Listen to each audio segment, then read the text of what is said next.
A federal judge in Louisiana has ruled that Mahmoud Khalid, this guy right here, can be deported from the United States. Now, if you don't know who Mahmoud Khalid is, he is a green card holder, not a student visa holder, a green card holder that is married to an American citizen and has a child on the way.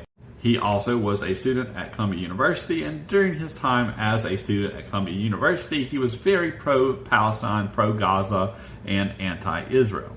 And to that effect, he was actually very anti-Israel and very vocal about being anti-Israel on the campus during protests that were for pro-Palestine, pro-Gaza protests. And a lot of those protests have been labeled as anti-Semitic protests that had a lot of anti-Semitic wording and chanting, etc.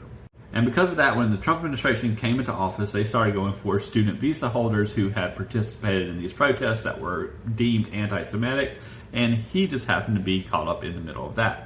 Now, he was very vocal and very upfront with his feelings about being anti-Israel and pro-Palestine, so it wasn't like he was in the back just participating in these protests as a peripheral figure.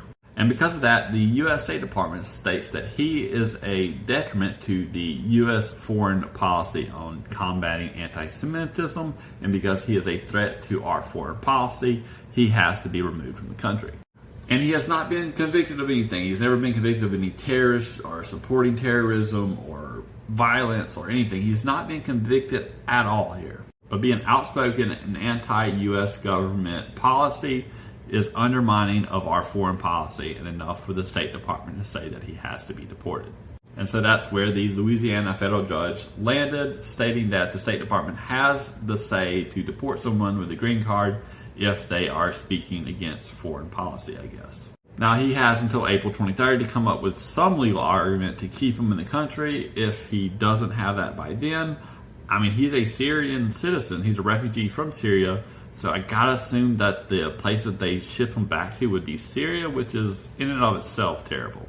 But let this be a lesson to you: if you are a student visa holder or a green card holder and not a full American citizen protected by all of the constitutional amendments that we have in this country, I would not be vocal about my opposition to anything the government is doing.